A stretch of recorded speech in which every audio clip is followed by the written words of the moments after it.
voltar o pessoal para... Ai. Conseguiu? Pode falar, só. Não.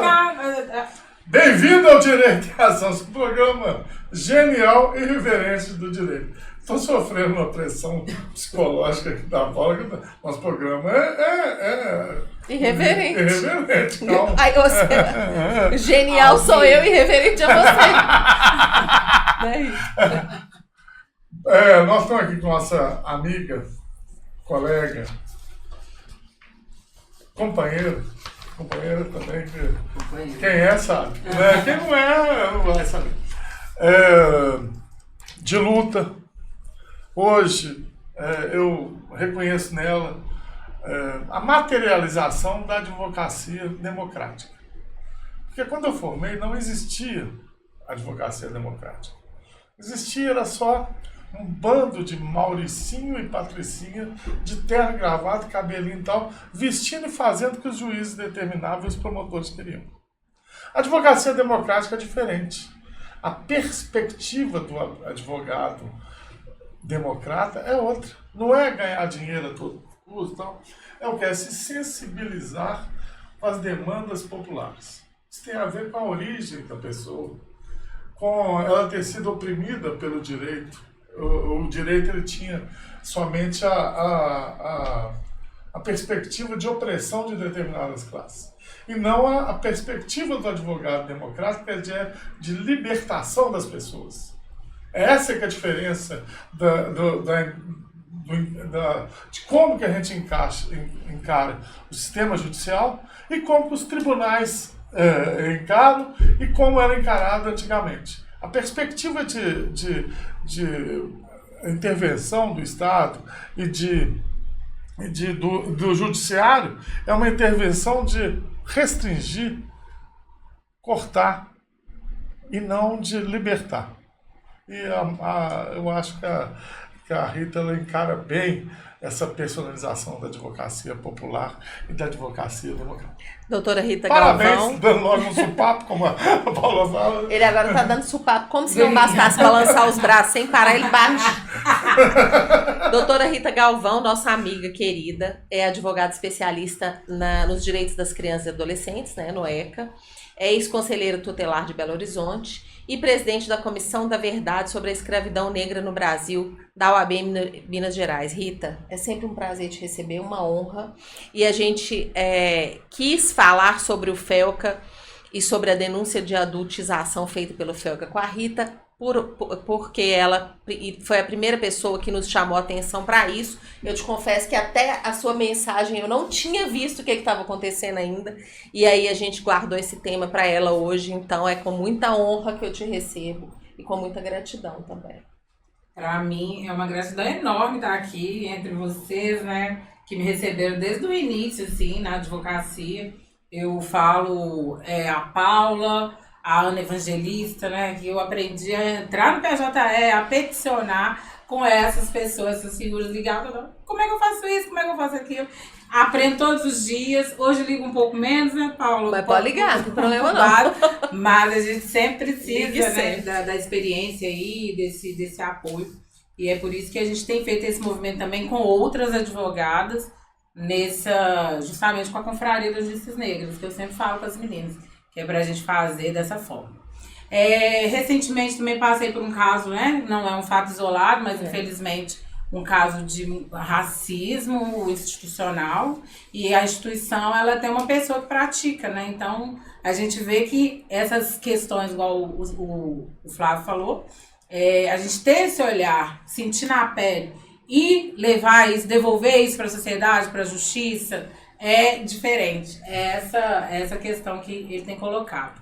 Eu fui uma pessoa que falei com a Paula, vamos falar sobre o assunto do FELCA, tá todo mundo aqui nas redes sociais, tá empolvoroso e tudo. Não fiz nenhum postzinho, não dei nenhum spoiler antes, porque eu tenho muita coisa para falar, mas nós vamos bater um papo aqui que vai ser muito produtivo. A primeira coisa que eu queria, Rita, é a seguinte. Nós vamos falar, isso basicamente é sobre abuso, pedofilia, esse tema infantil. Você, como conselheira tutelar, quais são os caminhos que quem ache alguma coisa. Se você não é especialista em abuso infantil, pedofilia ou qualquer coisa desse tipo, se você achou que deve denunciar, é porque realmente você deve denunciar. Porque não há, isso não levanta para nós que não temos o olhar do pedófilo, suspeitas, se não há.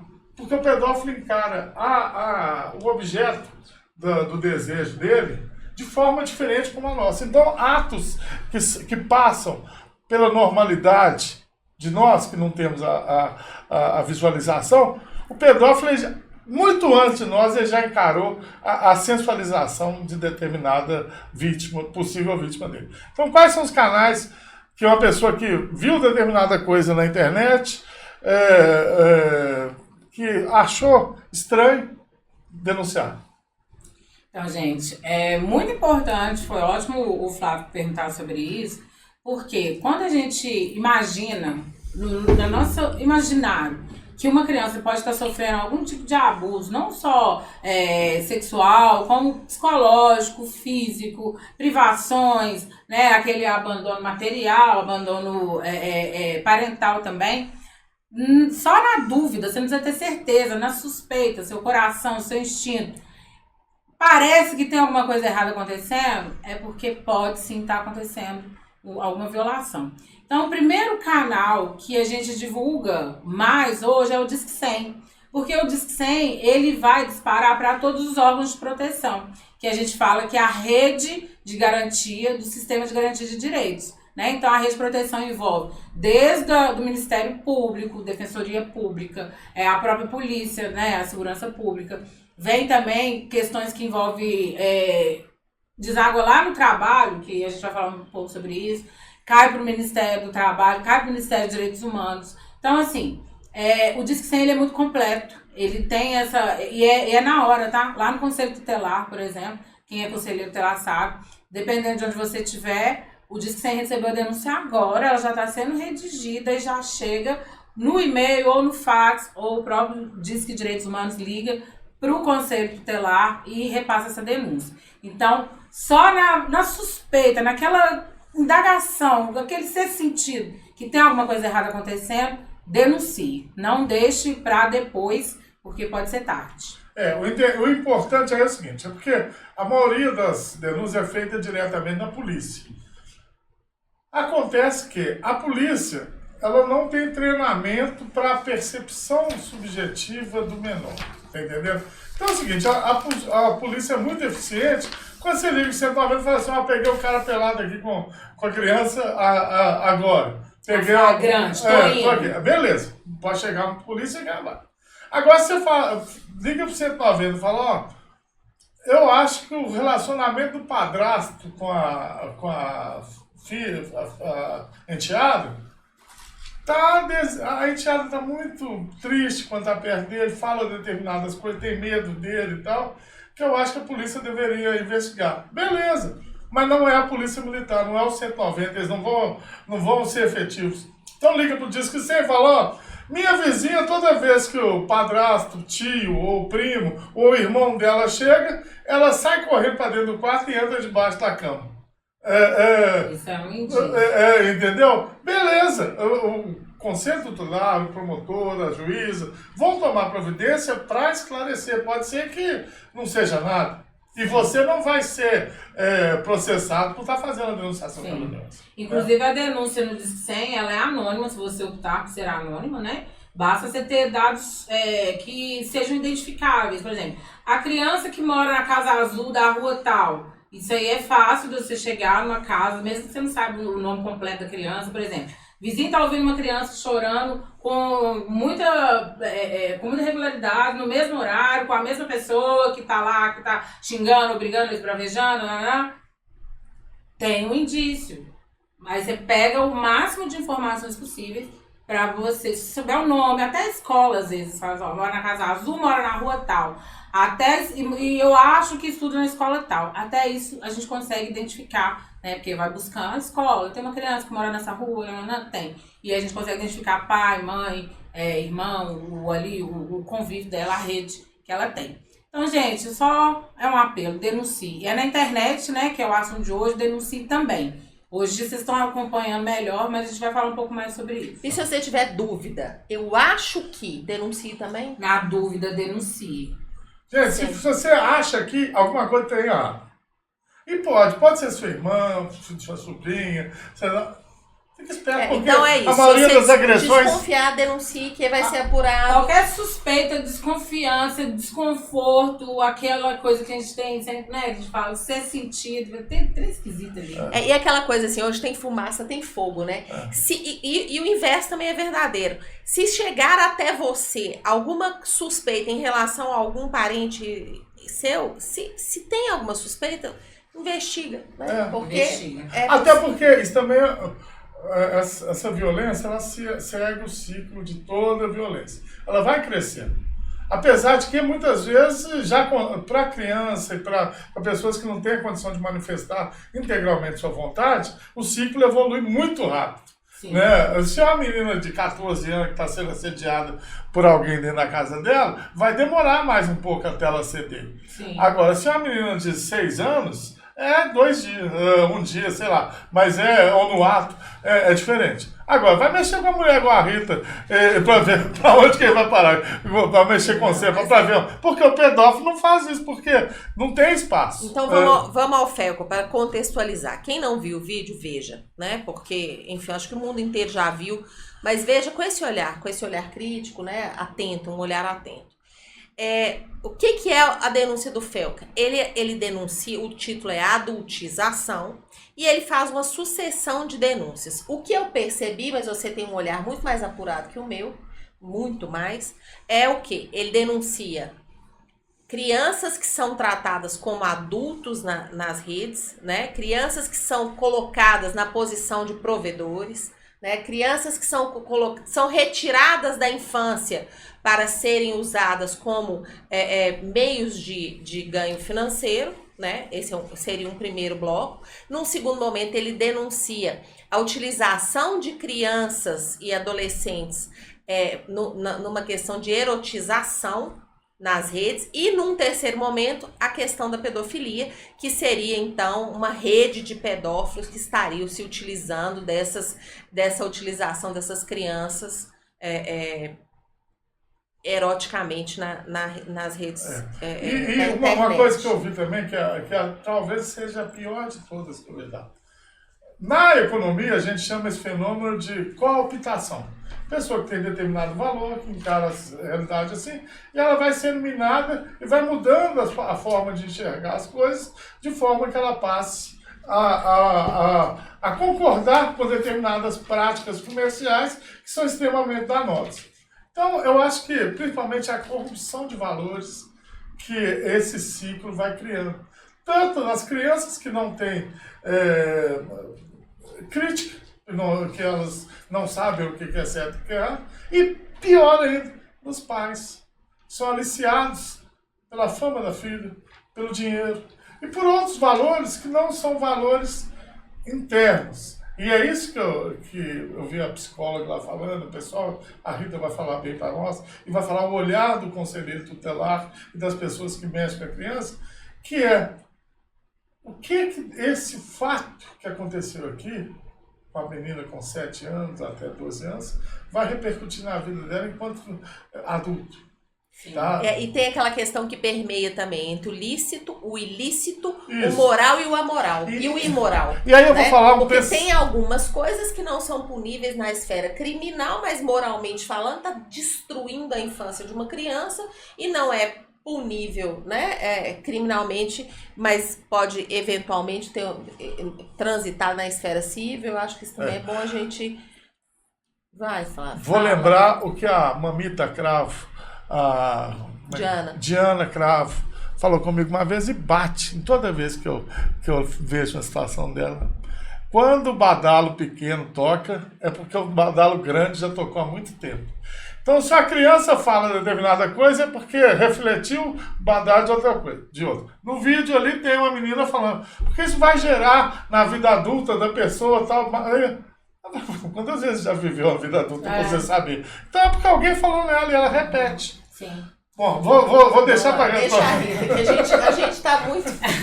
A gente, é um caso, é uma situação assim, a gente às vezes, desde quando eu falo desse assunto, eu fico rindo, porque o pessoal que a gente está num momento mais reverente, né, mesmo num momento muito sério, mas é uma situação que me deixa, assim, muito nervosa.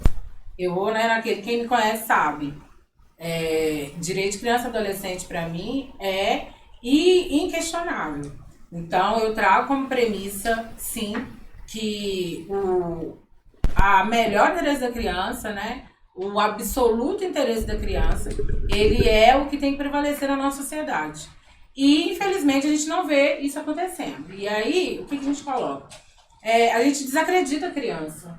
A gente vê a criança como retorno dos nossos anseios, dos nossos desejos. Isso explica lá no Código de Menores, porque o Brasil ele tem toda uma construção social. Então, a construção de ser criança no Brasil, sobretudo, alguns tipos de crianças, igual você falou assim, tem os advogados e os advogados, né? Então, existem crianças, reconhecidamente como crianças, que precisam de cuidado, de zelo, e a gente sabe, né, aquilo que a gente está falando. E existem crianças que são os menores, né, os que aparecem aí nas capas de jornais, de revista, que fizeram acontecer. Então, o Estado da Criança ele não faz uma diferenciação entre classe, raça, etnia. Ele trata criança como o principal projeto de trabalhar os direitos. Então, quando a gente fala assim, a criança, e para muita gente não sabe, tem dúvida, criança é de 0 até 11 anos, 9 meses. Completou 12 anos, é considerado adolescente. Então, a gente vê esse tratamento diferenciado, porque mesmo na legislação, uma adolescente de 12 anos, a partir de 12 anos, ser tratado nominalmente como adolescente, a gente ainda vê que alguns são tratados já como crianças, por questões que, às vezes, para infantilizar essa criança, e muitas vezes o mesmo de 12 anos, 13 anos é tratado como pré-adolescente, como adulto. Então a gente tem que tomar cuidado quanto a isso. O Estado da Criança ele prevê tudo que a gente está falando sobre a adultização. Ele já prevê e já combate isso. Então quando você fala o trabalho análogo ao escravo, na denúncia, na apuração da denúncia, no caso lá, né, do influencer que mantinha um reality show de pré-adolescentes, adolescentes em situações de adultização, ou consumindo bebida alcoólica, dormindo entre si ali, sem uma supervisão, e nas câmeras parecia que não tinha uma supervisão, mas ali já era diferente, era um projeto para que aquilo parecesse que eles viviam uma vida tranquila, normal, livre, feliz, e por trás das câmeras, né, como tem aparecido aí, era totalmente contrário disso. Era como se fosse um dono, um patrão, um responsável por aquela criança, por aquela adolescente, que geria a hora que ela levantava, a hora que ela acordava. Parece que proibiam as crianças de ir para a escola. Isso. As crianças não necessariamente podiam ir à escola todos os dias. Quando ia, era cumprindo determinadas regras, ou iam para satisfazer algum tipo de atuação que ele estaria filmando ali. Sim. O que mais me indigna nessa situação, para chegar nesse ponto, aí a gente fala, eu estava falando das questões, né, das pessoas que escutam mais umas ou outras, e umas têm mais voz e poder de ação e de fala do que as outras no Brasil. O Felker, ele é a prova viva disso. Ele conseguiu ter uma vida de proteção, né? Ele foi uma criança extremamente protegida e com todos os seus privilégios que uma criança pode ter, né, da classe social, né, dele. E como é que é branco, macho alfa? Branco, hétero, aquelas classificações, né? Eu não estou colocando aqui como pejorativo, porque na sociedade ser diferente dele, que é o pejorativo, né? E que as pessoas colocam como isso, mas ele pôde usar desse seu privilégio, dessa sua classe, desse seu lugar de fala, do seu lugar de ser escutado por outras pessoas, de influenciar outras pessoas, né? Porque a palavra influencer já diz muito sobre isso. Ele influencia outras pessoas, tem uma voz, um alcance maior, e aí ele foi escutado, porque a denúncia, várias das denúncias que ele fez, pode ver que os vídeos dele começam sempre ele com uma questão do humor, e ele conta que com 11, 12 anos, ele começou a fazer vídeos de game e gravou vídeos de game pra falar sobre game. Eu lembrei na hora. Ele ia jogando e comentando, né? Aí, isso para mim é reflexo do sistema que nós estamos. Tá? Porque quando eu falei abri que o sistema funciona para alguns contra outros, e o sistema judicial nosso precisa de ser reformado, já falamos isso várias vezes, é o seguinte: enquanto não tinha holofote, sou eu denunciando lá no 100, diz que 100, minha vizinha aqui tá isso e tal, vai pelo fluxo do sistema. Aí a hora que o Felga faz, aí tem sempre o promotor que gosta muito de aparecer, que aí ele dá seguimento a esse tipo de coisa. Agora, se não tem holofote, nem nosso judiciário e nem o Ministério Público tem ânsia de trabalhar. Entendeu? E é isso que eu tô falando. Essas denúncias já tinham sido feitas, não só a dele, como milhares de denúncias. As redes sociais aí o tempo todo denunciando, vídeos estranhos, vídeos suspeitos, vídeos, né? E aí, mas que bom que ele teve essa repercussão e que uma vez na vida eu tô vendo pessoas que eu nunca ouvi falar sobre direitos políticos, né, que nunca ouvi falar sobre direito da criança e adolescente, instituições que nunca deram prioridade para a criança e adolescente, falando que vai fazer, que vai cumprir, que vai exercer a lei. Antes tarde do que nunca. Antes tarde do que nunca. E a sociedade também, no geral, eu acho que além dos órgãos que já sabem as suas prerrogativas, o que tem que fazer, é a sociedade começar a criticar mesmo. Isso. Né? E a mídia dá abertura também para a sociedade. Porque a mídia também nossa é essa mídia que quem paga a propaganda é o próprio apoiador do pedófilo. É o que ganha também no retorno nas propagandas que... Eu não vou falar o pedófilo, porque eu não posso chamar o cara de pedófilo. Mas que o abusador, junto com toda a rede de aproveitadores, também sustenta porque consome. Então, não estou acusando as grandes redes de pedofilia, não, mas elas querem vender. E elas vendendo, elas patrocinam, não tem impedimento nenhum, elas põem dinheiro. Aí põem dinheiro nisso, tem um retorno e a sociedade que se explode. E uma das coisas, assim, né, só Deste lugar de fala dele, desse privilégio que ele teve de denunciar, ele e os pais dele o proibiram. Sentou com ele e falou assim: meu filho, com 10, 11, 12 anos, você não vai fazer isso. Não, é porque eu sou bom nisso e tal. E ele falou assim: você não vai fazer, porque essa super exposição sua não vai ser benéfica pra você e tal. E aí a mãe... Ele ainda conta que a mãe chegou a entrar na justiça, colocou um advogado contra uma plataforma para tirar um vídeo dele que ele já tinha postado, que eles não queriam tirar, que já tinha uma visualização boa, né, e tal. E aí a mãe dele teve que intervir. Então, nessa situação, a gente usar mesmo da nossa voz, nosso lugar de fala, nosso privilégio para fazer alguma coisa. Isso. E eu o parabenizo nesse sentido. Ele, a mãe dele, o pai dele. Porque o que acontece? Vou abrir um outro parêntese aqui. Se você pegar a legislação americana, existe a diferença de pornografia infantil e de exposição de imagens artísticas. Então, para os americanos, se você pegar uma menina de 2 anos e tirar a foto dela nua, com tal, ela não erotizando, mas sensualizando, você falar que aquilo ali é para você mostrar a beleza infantil, não é pedofilia, para eles. Aqui no Brasil, se você fizer isso, está preso e deve... Eu concordo. Só que o que acontece? Nós estamos num momento que não há nenhuma normatização da veiculação na internet. Então, o algoritmo que é feito para esse tipo de mensagem é feito com os valores americanos, das grandes plataformas. Então, eles não identificam como pedofilia coisas que na legislação brasileira são proibidas. Então, se eu colocar um vídeo aqui falando mal de determinado juiz, falando que fulano aí está, eles tiram meu vídeo, derrubam meu vídeo. Agora, se eu botar uma foto da menina de 2 anos aqui exposta e não fizer nenhum comentário erotizante, ela vai passar. Olha para você ver. Artigo 241 do ECA aponta como crime ofertar, distribuir, armazenar ou simular pornografia infantil. Decisão do STJ, recente, Não é indispensável nudez para caracterização. Basta conteúdo com finalidade sexual envolvendo menor. Então, a gente é uma questão de desconstruir os conceitos mesmo. A gente tem que ver que não é necessário ter uma nudez. Por exemplo, tem um dos vídeos que o Felca denuncia que a menina tá deitada com uma outra pessoa e vem alguém e arranca um cobertor. Ela não tá nua. Mas é erotização, por quê? Porque tem todo um contexto. Aí você desperta um gatilho em quem tem...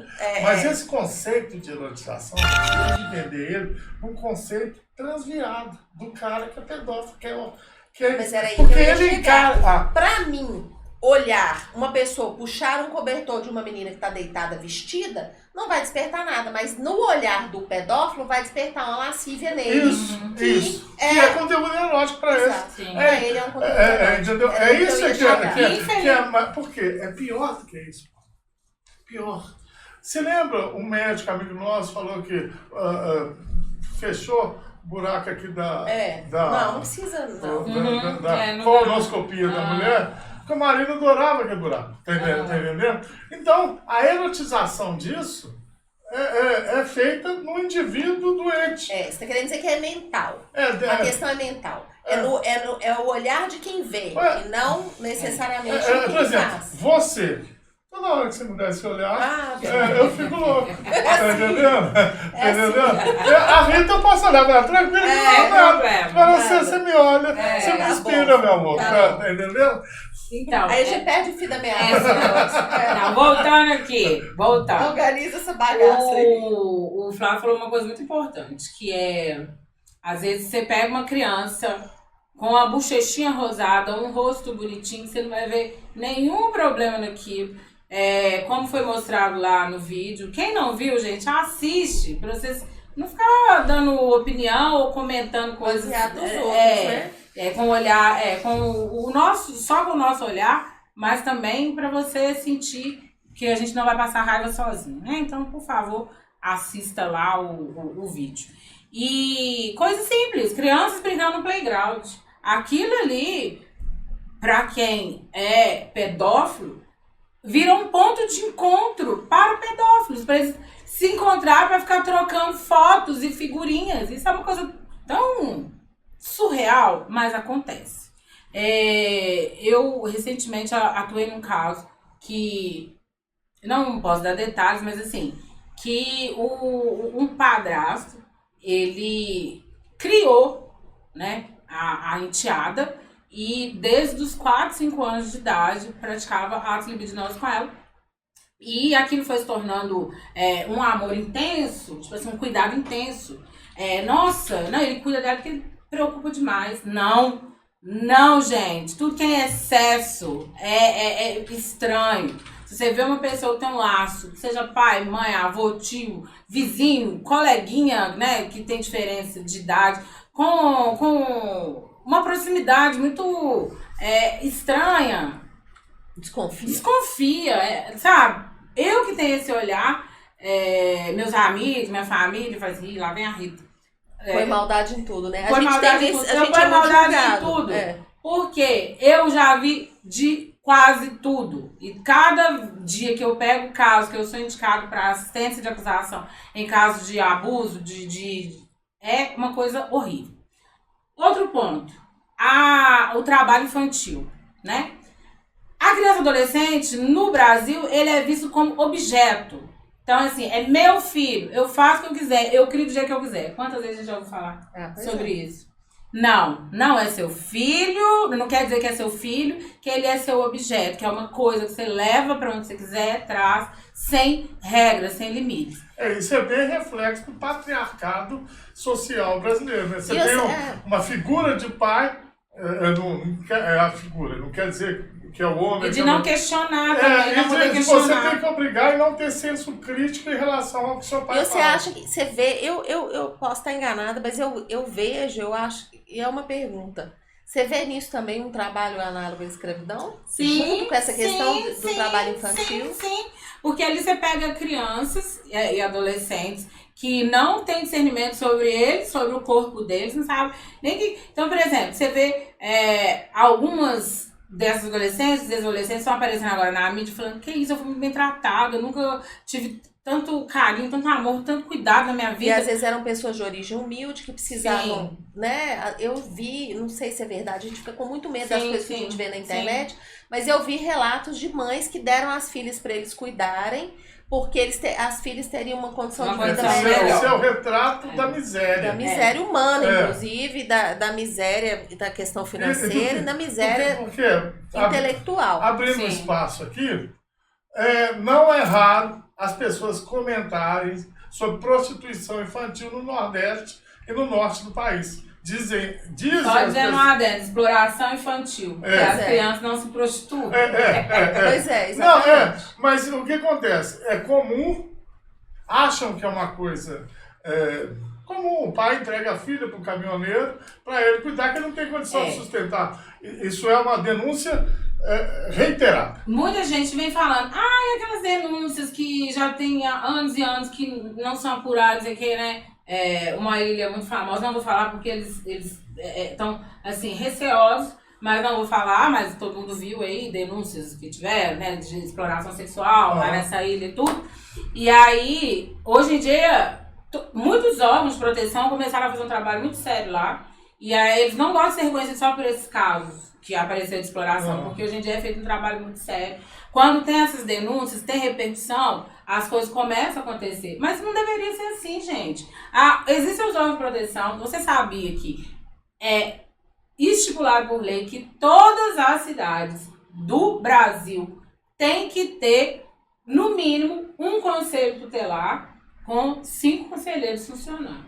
Então, dependendo da capacidade, se é de 10 mil habitantes, 50 mil habitantes, 100 mil habitantes, o CONANDA, né, a recomendação é que a partir de 100 mil habitantes tenham um conselho por cidade.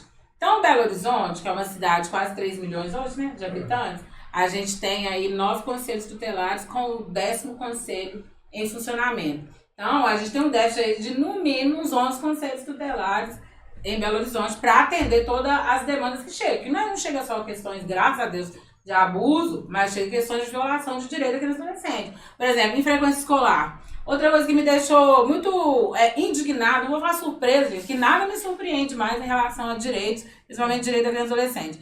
Mas o que me deixou indignada é saber que tinha adolescentes ali que não frequentavam a escola há 30, 40, 50 dias. A lei fala 5 faltas consecutivas ou 10 faltas num determinado período, né? Num determinado período, tem que ser comunicado para o Conselho Tutelar, tem que ser comunicado para os órgãos de proteção. Não existe uma cidade que fala assim, aqui não tem Conselho Tutelar. Se não tem Conselho Tutelar na sua cidade, é outra situação que você, enquanto cidadão, está deixando passar errado, tá errado. Bate lá na porta do prefeito e pergunta, cadê o Conselho Tutelar funcionando? Eles são municipais, né? Eles são municipais. É um órgão municipal instituído por lei federal que é obrigatório ter Conselho Tutelar em rede trabalhando. Porque só a presença do Conselho Tutelar, às vezes, no interior, já inibe. Eu lembro lá, quando eu fui visitar um amigo meu lá no norte de Minas, não vou falar porque a moça é conselheira tutelar lá. Cidade Novo. Mas ela falava que só dos vizinhos falar, eu vou chamar fulano de tal pra você, às vezes já resolveu o problema da criança. Que às vezes a maioria dos pais gosta dos filhos. Às vezes pratica abusos normais, bate, prende. Mas são abusos. Você vê que é de amor e do cara querendo corrigir determinado comportamento. Ou às vezes desconhecimento que aquilo também é um crime. Mas esses são os maiores. Agora, tem cara que você sabe, geralmente tá associado ao uso de algum entorpecente. Isso a gente tem que falar também. Na maioria, álcool. Então, os pais às vezes já estão doentes com isso e às vezes deixam os filhos. E a presença do Conselho Tutelar, a presença, não é o processamento, não. Só você saber que já tem alguém de olho em você, já muda o comportamento deles. Então, prefeitos, por favor, cumpram a lei. Vamos lá, outra questão. A prisão do Ítalo Santos, né? E o marido dele. Foi motivado pelo Felca? Não foi? Já tinha um processo em andamento? Foi instaurado agora? O que a gente sabe? Não, a denúncia ela corroborou porque ela trouxe, hoje em dia no direito, não sei se você já pratica aqui no escritório, a gente, né, geração 40 aí, usa muito o visual law nas petições. Então eu costumo, na hora de trazer, eu igual eu falo, não vou passar raiva sozinho não, o juiz, o promotor vai ter que sentir aquela indignação que eu tô sentindo ali na hora. Então, tudo que eu tenho de material, eu coloco nas minhas petições. Mas essa é a mudança que eu te falo. Que na nossa época, a gente foi criado na escola, eu estudei em escola muito boa, excelente, top aqui, mas eu formei tem 30 e poucos anos. Então, era escrever bem, no conceito de bem da classe... A linguagem culta. A linguagem culta. Sem imagem, sem epígrafe, sem nada para convencimento. Né? Hoje não. Hoje tem que expor a realidade. Sim. Mesmo porque hoje as coisas são mais dinâmicas, né? Não dá para você ficar lendo uma petição de 40 páginas, cheia de citações filosóficas. Você coloca uma foto do que você está falando, é muito mais fácil do cara ver. Hoje você tem esse recurso. É isso que eu faço. Então, por exemplo, às vezes áudios que eu recebo, né? Isso aqui, quem quiser também, a gente pode conversar sobre isso depois, desse visual law, que a gente está com trabalho também com as advogadas. Vou interromper os dois. Roma Guedes. Estamos na live. Estou fazendo manutenção de dreads. A pergunta da Daisy. Como fica a situação das famílias que aceitaram os filhos a morarem na casa do Ítalo e receber dinheiro? Vão ser indiciados? Excelente pergunta. Então, gente, eu vou responder. O Roma Guedes aí é o mozão, ele tá lá no trabalho. A Daisy é uma amiga nossa que tá fazendo a manutenção dos dreads dele. Ela tem uma pergunta muito pertinente. Eu só vou finalizar esse raciocínio aqui que eu falei do visual law. Eu tive que interromper porque eu adorei a pergunta, desculpa, Rita. Do visual law, porque é o seguinte, quando o Felca traz aquele tanto de vídeo, imagem, recorte e tal, aquilo foi causando uma indignação. A gente vai ficando nervoso. Mas o que é isso? Que situação que é essa? E que sempre foi de conhecimento. Sim. Tá todo mundo vendo. De todo mundo. Tá nas redes sociais até hoje. Se você procurar, tem vídeo desse nas redes sociais. Então sempre foi denunciado. Eu acho que até a vizinhança ali, né? Porque a localidade que ele morava, o condomínio fechado, aquela coisa, recebia denúncia, a pessoa denunciava. A escola, por exemplo, foi notificada, teve alguns casos lá que eles foram atrás, correram atrás, e aí aí volta. Se o promotor, o juiz, o conselho tutelar tinha conhecimento, eu tenho certeza que existem procedimentos, né? E como comprovou agora, essa prisão preventiva não veio agora da noite para o dia só com a denúncia.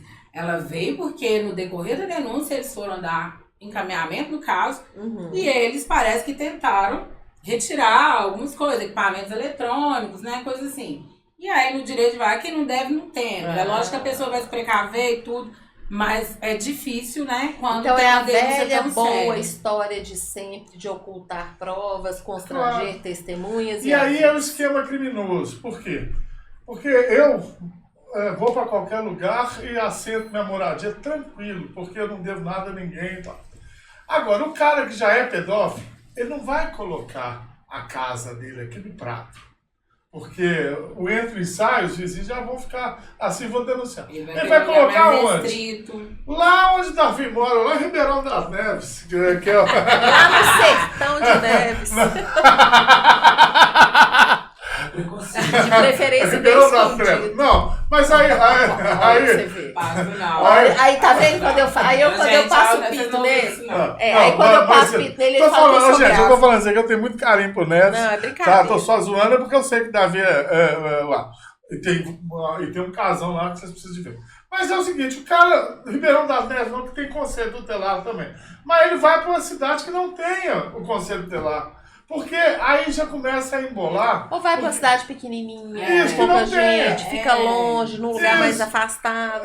Que às vezes até a comunidade local gosta do cara, porque chegou, tá pegando os meninos lá e tal, e tá na visão social de melhorar a vida do povo. Tem essa questão ainda, que a gente trata a vulnerabilidade de criança e adolescente até hoje como filantropia. Então o cara tava fazendo um bem para a sociedade. Ele estava ali tirando as crianças da rua, numa situação ruim, passando fome, e deu para eles uma casa uma boa, casa, um lar. O que é? Manda um abraço, por gentileza, pro Reinaldo Médico, conselheiro tutelar de Neves Calvino. Aí, ó. Aí, ô Reinaldo, tá Aí, vendo o que tá eu tô vendo? falando? Aí, pra ir pra Neves, eles não vão, porque você tá vigilante aí, tá? Tá vendo, Reinaldo? Então, Flávio tava falando de Neves. um abraço Olha só, aí, obrigada, Reinaldo. viu? Obrigado por participar. Manda aí suas questões pra gente, que nós vamos comentar agora. E aí, respondendo a pergunta, como que ficam essas famílias? Essas famílias, provavelmente, elas vão ser acompanhadas. Porque, gente, o papel do Conselho Tutelar não é punir, tá? Ele não tem esse poder de polícia, igual tem a polícia, o Ministério Público, outros órgãos. A ideia do Conselho Tutelar é ver uma situação que está ali aparentemente desorganizada e acionar os órgãos de proteção para que aquilo... Então, a ideia do Conselho é, por exemplo, se tem uma criança que está numa situação de vulnerabilidade... por quê? Porque tá fora da escola, porque não tá tendo acesso à saúde, porque tá violando seu próprio direito, porque adolescente, né, a gente sabe que os hormônios, a flor da pele, aquela loucura. Eu vou fazer sim, eu quero, eu sei o que eu tô fazendo na minha vida, né? E aí eu te pergunto, por exemplo, essa escola desse município, onde essas crianças estavam ali, essa escola não tinha que ter tomado uma providência? Então, a gente não pode falar que não A gente tomou, não sabe, porque né? existem esses procedimentos É verdade. anteriores. É E verdade. falar que o Conselho Tutelar também não fez nada, A gente também não existe sabe. também esses procedimentos anteriores que já... Talvez até a velocidade que essa prisão tenha ocorrido já tenha sido só a Já, conta desse que aí. só tava faltando. Você já estava monitorado. O que eu falo de abuso, esse negócio é o seguinte: eu tenho uma filha, hoje já está com 19 anos. Quando ela era 14, 15 anos, eu queria namorar também. Então. Eu só falava com ela, falava, Paulo, se tem a mesma idade que ela, a gente vai só olhar, porque ela não vai ser Vai abusada. Não, né? Vou só monitorar, orientar e tal. Agora, parecia uns caras, ela tinha 15 anos, de 20 e poucos anos, querendo namorar com ela. Aí eu fervi em cima, eu só posso namorar em casa, aqui comigo olhando, basta que eu sentar no meio, tá entendendo? Mas deixava. Porque é ela que tem que desenvolver a autocrítica e tal. Isso. Mas geralmente quando eu já falava isso aí, eu já tinha cortado, porque eu já tinha percebido. Quando era da mesma idade, eu não tinha preocupação nenhuma do que aconteceu. Ia acontecer o que ela queria, não é ser quadrado ou não. Só não quero, não quero que minha filha seja abusada, que ela seja utilizada como um objeto de satisfação da lascívia alheia. Tá entendendo? Eu vou voltar nisso que você falou, Tá. mas eu preciso responder a pergunta da Deise. Isso, vamos lá. Deise, a questão da família, ela vai ser apurada. Eu não sei, igual eu falei, como que tá, que pé que tá o caso. Não tiver acesso, não tá ocorrendo em segredo de justiça. Geralmente, gente, caso que envolve criança e adolescente, corre em segredo de justiça. Não adianta você ter curiosidade de ficar lá procurando o que tá acontecendo. A gente vai saber o que for soltando aos poucos pela mídia aí, igual tá acontecendo.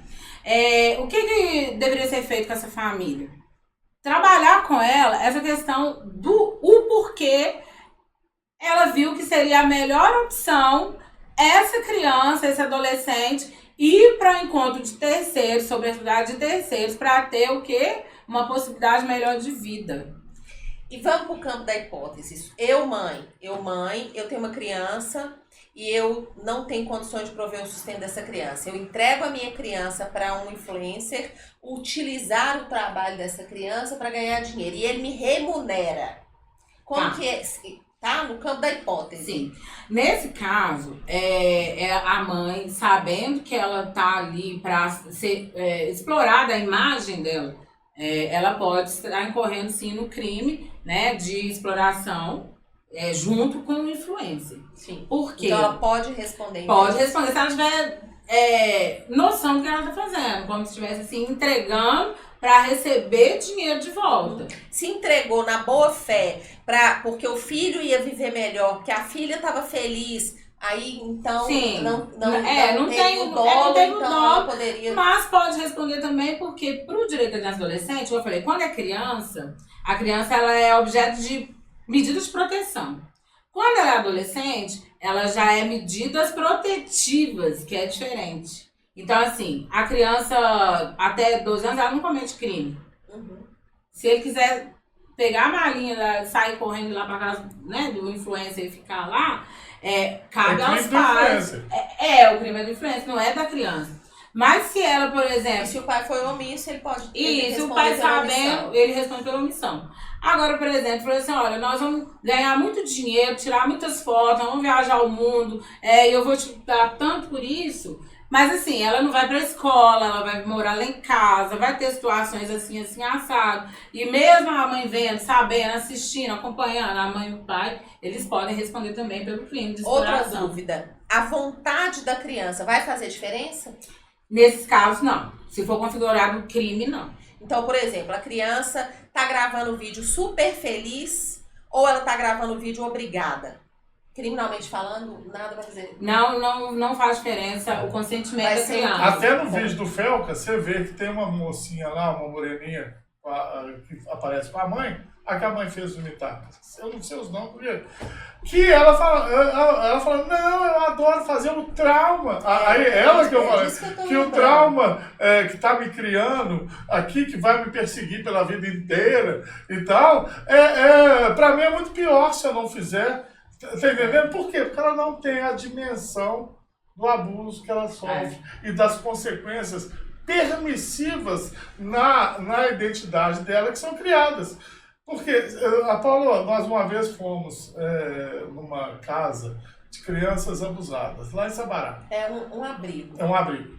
E a Paula vai numa que é só para moças. Essa eu nem posso entrar. Porque...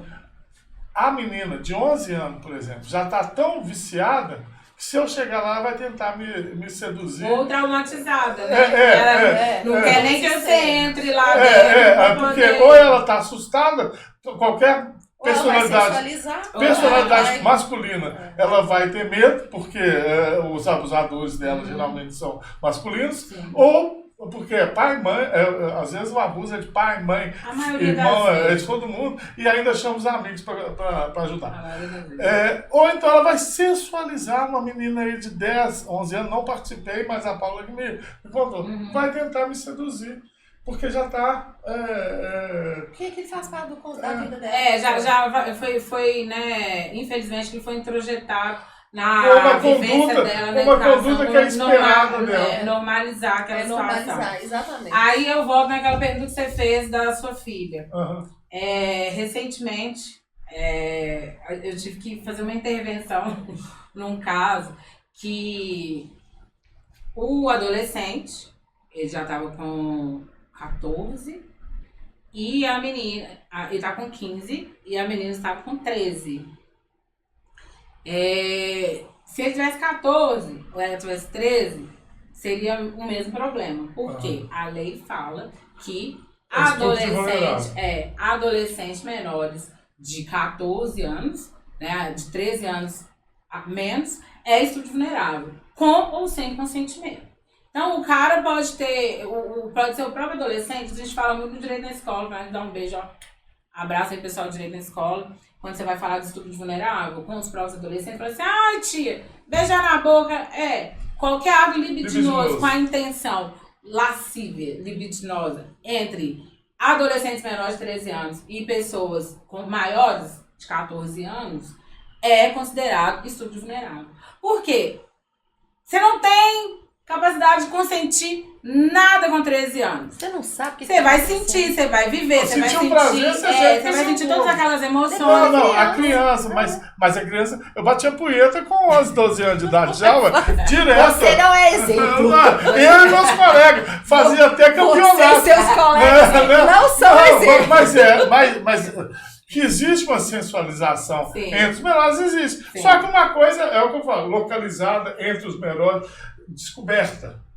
Isso daí, a descoberta entre menores é normal do processo. Agora, pega um cara de 30 anos e vai falar que o cara está descobrindo também. Que ele vai ensinar que é melhor. Não. Gente, não existe. A gente está desconstruindo essa cultura de que, ai, que bom que isso, ai, pelo menos isso, ai, melhor estar trabalhando lá do que fazendo coisa errada. Isso é errado, isso é coisa errada. Então você vai ler, e se você consente sobre isso, se deixa acontecer, é porque você está praticando junto com a pessoa um crime. E a omissão também é crime, tá? O ambiente escolar, por exemplo, ficou sabendo que aconteceu alguma coisa, alguma denúncia espontânea, ou viu acontecer e não fez nada, a lei Henri Borel agora precisou que mais uma criança fosse totalmente violada, né, nesse país, para que tivesse uma lei com o nome dele e que colocasse as pessoas dos órgãos de proteção que forem omissos. Então, uma professora, infelizmente, que estiver lá dentro da sala de aula, que vê acontecendo alguma coisa e não fizer nada, ela é partícipe do crime, se ela for denunciada e chegar até que ela... Até porque eu sempre defendi. Olha aqui, vamos lá, pergunta. O pai da Rebeca é o Renato, querido, sumido, favor aparecer. Ele mandou pra gente aqui no chat, mas ele mandou a pergunta pelo WhatsApp porque a pergunta não estava cabendo no chat. Tá? Para vocês dois. Sim. Considerando que a pedofilia é um crime, mas também é reconhecida pela Organização Mundial de Saúde, OMS, como um transtorno psiquiátrico, como que os governos devem conciliar estes dois aspectos? A punição do ato criminoso e a abordagem terapêutica para a prevenção de reincidências. Eu até arrepiei. Sem comprometer a segurança e a proteção das crianças. E qual que seria o papel da saúde pública neste processo? Davi, você deixa o telefone aqui comigo, porque a Rita vai responder por etapas. Quando a gente fala de direito da criança e adolescente, como você citou aqui a OMS, a gente fala que no artigo 5º da Constituição Federal, todos são iguais perante a lei, com direitos, garantias fundamentais, né? Aquela gama de direitos e garantias fundamentais. E aí, no artigo 227, que trata especificamente sobre o direito da criança e adolescente. Então, ele fala, né, que toda criança tem direito a uma convivência saudável, a um lar saudável, acesso à saúde, à moradia. E aí, se a gente for ficar falando sobre isso aqui, dos direitos fundamentais garantidos, a gente vai ficar até amanhã pra gente falar que o Brasil, infelizmente, a gente já nasce com 80% dos nossos direitos violados. E ainda tem o judiciário para fazer esse corte de uma maneira mais perene.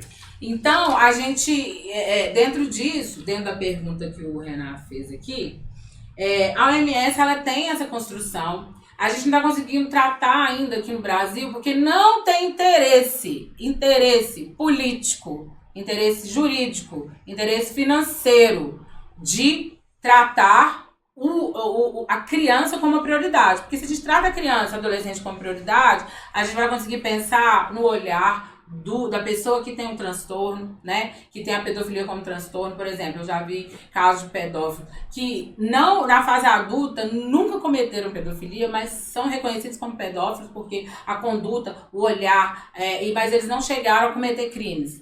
Né? E aí tem um contrário de pessoas que se transvestem de pessoas de boa conduta, da família, de não sei o quê, para se esconder atrás dos seus crimes de pedofilia, porque a nossa sociedade permite que nossas crianças sejam violadas o tempo todo e abusadas. E isso tem ainda, se você viola, se o pedófilo viola crianças de baixa renda e de periféricos, é menos grave do que você...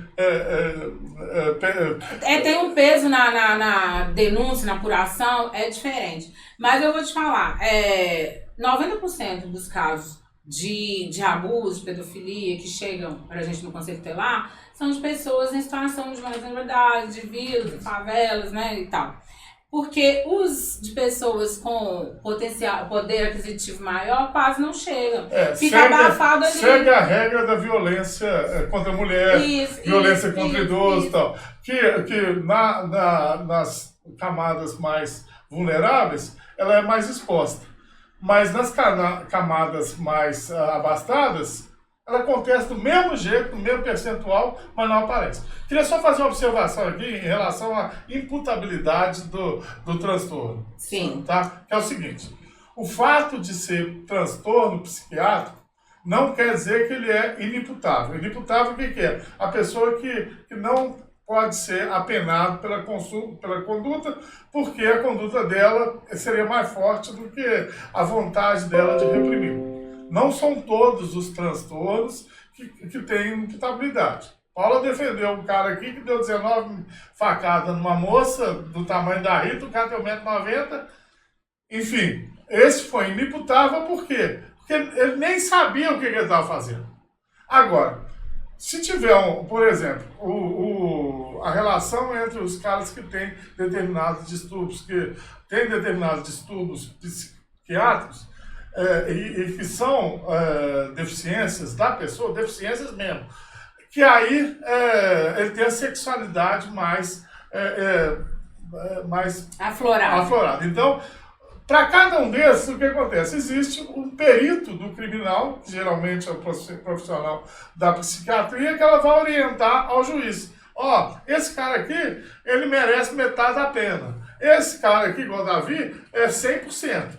O Flávio já não, é 0%, porque ele é inimputável, tá entendendo? Então, aí você vai ter uma perícia de cada um no judiciário, em tese, né, pelo menos.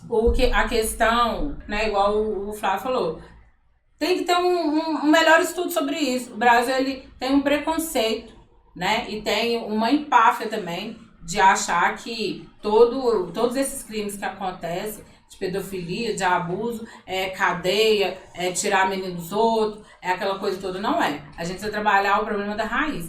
Então, quem tem interesse de fazer isso, que seja jurista, que esteja assistindo aí, que seja conselheiro tutelar, que seja da rede de saúde, que seja da assistência social, que esteja nos grotões aí do Brasil, de Minas Gerais, comece a pensar sobre isso, como que você pode ajudar a próxima geração. Né? Que eu sempre falo assim, desde quando eu comecei a minha vivência enquanto criança e adolescente, porque, né, teve todo um período aí também de algumas fases de violação, de abuso, e na minha época eu falo que se existisse conselho tutelar, eu ia bater lá na porta todo dia. Não, eu também. Apanhava da minha mãe todo dia, à toa. Inclusive, isso é uma coisa também que eu acho incrível. A criança se empodera ao saber que ela tem essa proteção, né? Sim. Querendo ou não, a gente tem esse outro viés também. Existem crianças cujos pais... Não, a criança, uma vez, 17 anos, veio aqui com o pai me pedindo para explicar dela, que o pai estava xingando demais. Adolescente. Que aquilo ali era violência. Mas tem o outro lado também, que às vezes é violência mesmo. Eu sei, mas você vê como é que é a diferença de empoderamento. Mas, ao mesmo tempo, ela ama demais o pai. Falou, vou te levar num advogado, que vai te explicar o que você está fazendo. Aí foi pra isso que ele trouxe ela trouxe ele. Ela falou, ou você vai lá comigo ou nós vamos pro conselho tutelar. Ela queria ir pro conselho tutelar pra gente explicar pra ele. Enfim, ela veio antes de ir no conselho tutelar, porque ela queria que a gente explicasse pra ele. Falando que ele era grosso demais. Que ele tava cometendo, segundo o entendimento dela. Deixa eu interromper vocês. Nós estamos sem internet, tá? Nós estamos sem internet aqui, na casa. Na casa? Rita, é o tema Olha, mesmo, o tema é pesado. Aqui, a minha irmã fala, toda vez que eu chego no lugar, que a gente vai falar hoje, tipo assim, nunca fui na macumba, né? Tá ligado aqui? Não. Aí você chega lá... Travou aqui. Você chega lá pra tomar um passo, assim, então vamos tomar um passo. Vamos fazer o seguinte antes de contar o caso. Eu ainda tô gravando, mas não tá sendo transmitido. Continua porque eu tô gravando e vamos encerrar o programa que já deu 1h10. Tá. A gente não falou do projeto de lei, foda-se, depois fala. 1h10. Não, 1 minuto não consegue, não? Consegue. Não, vou falar. Então vou falar. Então vamos. Aí depois você edita, Davi. Isso. E aí pode ir que eu tô gravando. Agora eu tô curiosa, depois você me conta. Bora. Então vamos lá. Dá sequência. E aí, a gente também, não vamos falar só da parte ruim, não, porque de tudo o que acontece, né, a gente tem que ter fé na vida, fé no nosso trabalho, inclusive, na nossa voz, e tem acontecido alguns reflexos aí, o próprio judiciário, positivos, né? O legislativo, colocou agora em pauta que eles estão colocando como se fosse o ECA digital, que é para regular, né, o tempo das crianças na internet, que adultos diretamente não consigam fazer interação diretamente com essas crianças e adolescentes, que os pais tenham controle, né, como aquela verificação em 2 etapas, obrigatoriamente o pai e a mãe ter essa... Porque assim, uma coisa é falar que vai proibir, criança não pode ter, mentira. O Orkut, o Facebook, todas essas redes sociais aí nasceram para maiores de 18 anos. Tá lá, 18 mais. Mas ainda assim, as crianças colocavam assim, quando eu tenho 18, pronto, acabou. Tava lá e tava com a rede funcionando. Igual como o Felca mostrou, que em menos de 5 minutos que ele criou uma conta e deu alguns cliques em só fotos, vídeos inocentes de crianças e alguns mais, um pouco mais... erotizados? Não, picante. Um pouco mais assim, com um cunho mais estranho, assim, aquele que causa meio estranheza, que a gente não consegue identificar. Foi chegando pra ele. Então eu falo que a internet é uma esquina. Ali a gente encontra de tudo. Então, que bom que o nosso legislativo agora colocou para votação essa lei que está lá há muito tempo. Eu não falei que é uma esquina, eu acho que é uma biqueira. Projeto você vai lá e comendo o que você quiser. Não, eu assisti 1 milhão de vídeos, agora eu tô na dúvida se foi no vídeo do Felco ou se foi em outro. Mas uma pessoa falou, eu achei genial. Ela falou assim, você deixaria seu filho na Praça da Sé de madrugada sozinho? É a mesma coisa. Você tá sujeito a qualquer coisa. Pode não acontecer nada? Pode não acontecer nada. Mas as chances de acontecerem são infinitas. Em relação ao projeto de lei, é o PL 2628 de 2022. Olha pra você ver como é que são as coisas. Paradinho desde 2022, foi votado ontem, aprovado pela Câmara. E o texto volta ao Senado. E é um texto que que traz obrigações de mitigação de riscos, canais de denúncia, retenção de dados para investigação e notificação às autoridades para conteúdos aparentes de exploração e abuso infantil. Enfim, antes tarde do que nunca, né? Nós já falamos sobre isso. Eu acho que a gente não conseguiu falar nem 1/10 do que a gente poderia trazer, né, Rita? Sim. É assunto demais, é coisa demais. Mas, enfim, nós estamos aqui para isso. Mandem suas sugestões, né? Mandem suas dúvidas. A gente responde, Rita responde. Curte aí, clica no sininho. Nós tivemos uns probleminhas hoje eu acho que é a internet, mas nós vamos apurar para saber direitinho o que é, mas o vídeo vai integral para o canal. E eu queria te agradecer mais só antes de passar a palavra final, Rita, só queria fazer uma propaganda aqui, falar que a internet aqui do Prado da Vivo tá desse jeito, toda hora deixa a gente na mão. Tá? Então eu vou fazer essa propaganda aí pra ver se eles resolvem. Não quer desconto, não quer nada não, tá? Só quer que funcione o que eu pago. Ou eu vou ter que mudar daqui do Prado. Muito obrigado a todos, tá? E um abraço. Gente, eu mais uma vez só queria agradecer e também deixar aquela provocação, que senão não seria eu, né? Com a minha vivência, a minha experiência, a dificuldade que a gente tem de buscar e conseguir ser ouvido em vários casos aí que envolvem criança e adolescente. E se qualquer profissão que você desenvolva hoje, que seja na área da sustentabilidade, da energia elétrica, da engenharia, qual é o legado que você está deixando para a geração futura, para aquela criança e adolescente, de todas as cores, todas as etnias, quem você está deixando de legado? O seu trabalho hoje enaltece a geração futura? Senão, você está errado. E outra coisa, para quem trabalha com criança e adolescente, eu falo, você hoje é a pessoa que você queria ter encontrado lá atrás, que te protegeria? Eu, orgulhosamente, consigo responder que sim. Eu sou a pessoa que a Rita de 30 anos atrás, de 40 anos atrás, gostaria de ter encontrado se eu tivesse uma situação de violação de direito da criança e adolescente. Então, vocês, eu sei que faz o trabalho, você também, mas todo mundo precisa entrar nessa causa. E não é só por causa dessa repercussão, não. Faz o teste do pescoço, olha para o lado, olha para o outro, dentro da sua casa, na sua comunidade, no seu trabalho, o filho da amiga, o filho do porteiro. Alguém deve estar passando uma situação, chega até você, então denuncia, não fique com medo. Você pode ser denúncia, a denúncia pode ser anônima. Obrigado. Não tem mais nada a dizer depois disso. Obrigada.